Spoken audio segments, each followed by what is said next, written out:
Haga ammatti namoonni Hamstar Combat main godhaa jirtan kamiyyuu baga gammaddan isiniin jechuun barbaada. Akkuma yeroo dabre Hamstar eegalleen waaleta keenya wajji connecti walitti goone turre. Akkuma beektan Hamstar Combat pre-market irratti listi ta'ee jira. Har'a viidiyoo kana keessatti wanni ilaallu ammoo Hamstar Combat gatiin isaa meeqa, akkamiin akka gurguramuu danda'uu fi akkasumas waaleta kamiin connecti walitti goone keessatti mul'atee jira moo hin mul'anne kan waliin ilaallu ta'a. Iddoo airdrop kana filachuudhaan yeroo dhuftan iddoo connect ton wallet kan jiru filachuudhaan kallattumaan gara walletii keessanii gara telegram walletii yookaan ammoo tonkeeperitti connecti goone jira. Har'a wanni ilaallu ammoo tonkeeper keessatti gatiin Hamstar kana hangamii fi akkasumas akkamiin akka gurguramuu danda'u kallattumaan waliin ilaalla. Fakkeenyaaf as keessaa bu'uudhaan mee kallattumaan gara tonkeeper kiyyaa seenu. Gara tonkeeper kiyyaa yeroon seenu tonkeeper kiyyaa hojii connect walitti godheetiin jira. Isinis yeroo telegram keessanii walitti connect gootanii yoo jiraattan kallattumaan gara tonkeeperitti jijjiiraan isiniin jira. Amma as keessatti mee gatiin Hamstar kana seenee jiramoo as keessa seenee jiramoo hin seenne akkasumas gatiin isaa hangamii fi if duraaf hangamitti akka gurgurachuu dandeenyu waliin ilaalla. Sana booda kun akkuma agartan kana hojii connect walitti godheetiin jira.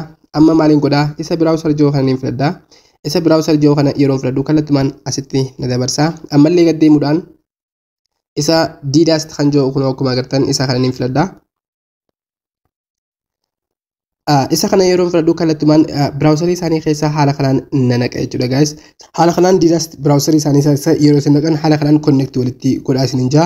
Isin maa gootan iddoo X tan ni filattu. Iddoo X tan yeroo filattan haala kanaan nu fida jechuudha. Amma akkuma agartan iddoo swap jiru kana irratti buy sell and explore token on ton kan jiru haala kanaan swap iddoo kana iddoo banaa kana ni filattu. Iddoo balaa kana yoo filattan wantoota lama gubbaa kanarratti isiniif fida. Isa crypto jijjiiruu feetanii fi akkasumas isatti jijjiiruu feetan isiniif fida jechuudha. Kan jalqabaa isa from joo kana ni filattan. Sana booda maal godhattan asirratti Hamstar jettanii iddoo search jettu kanarratti ni barreessitan. Hamstar. Kunoo akkuma agartan Hamstar kan jiru isa kana ni filattu. Sana booda jala kanarratti kan argamu isa itti jijjiiruu feetan ni filattan. Fakkeenyaaf an USDT itti jijjiiruu ni barbaada waan ta'eef isa USDT ni filadha. USDT isa jiru ni filadha. Kun akkuma agartan isa jalarratti gubbarratti argamu isa USDT tether isa jiru kan ni filadha. Sana booda kun akkuma agartan wantoota lamatti haala kanaan naaf fida. Akkuma agartan lakkoofsa 00 jala naaf fida. Fakkeenyaaf isin coinii keessan hangam qabdanii fakkeenyaaf guyyaa irraa kan ilaallu ammoo profit per hour qofa ni ilaalla. Profit per hour hangam takka akka qabdan isin achirra baratanii fakkeenyaaf an miliyoona 2 qaba. Fakkeenyaaf an miliyoona 2 qaba. Haala kanaan miliyoona 2 qaba. Sana booda kallattumaan meeqannaa jijjiiramaa waliin ilaalla.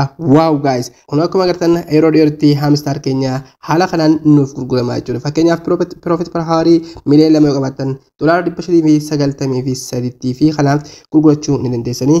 Amma kana jechuun $593 naaf taha jechuudha. Namni kamiyyuu haala kanaan profit per hour hanga qabdan asirratti barreessuudhaan haala kanaan itti laalachuu ni dandeessanii. Fakkeenyaaf doolaarri takka Hamstar kana 3,370 USDT takka ta'a jechuudha guys. Haala kanaan laalachuu dandeessanii namoonni Hamstar hanga ammaa main godhaa jirtan yeroo dhiyootti ammoo akka haala ammaa agartan kanaan ni gurgurame jechuudha. Baay'ee gammaddan isin jechuun barbaada. Hanga ammaatti namoonni seera isaa hin guutin namoonni akkamitti akka hojjechuudhaan hin beekne ammoo kallattumaan gara telegram kiyyaa seenuudhaan nu hordofuu ni dandeessanii. Kun ka'umsa hojii online keessanii akka isin ta'u ammoo abdiin qabaa. Yeroo gabaabaatti ammoo akkamitti akka gurguranii fi waan hunda waliin ilaallu ta'a. Namoonni hanga ammaa telegram kiyyatti na hordofin ammoo kallattumaan nu hordofuu hin dagatinaa. Achi keessatti daily combo fi kanneen kana fakkaatan isiniif gadhiisaatiin jira waan ta'eef achirraa fayyadamaan isiniin jaa waan daawwattaniif baay'ee galatoomaa. Haga viidiyoo biraatiin walitti deebinutti ammoo nagayaan naa tura.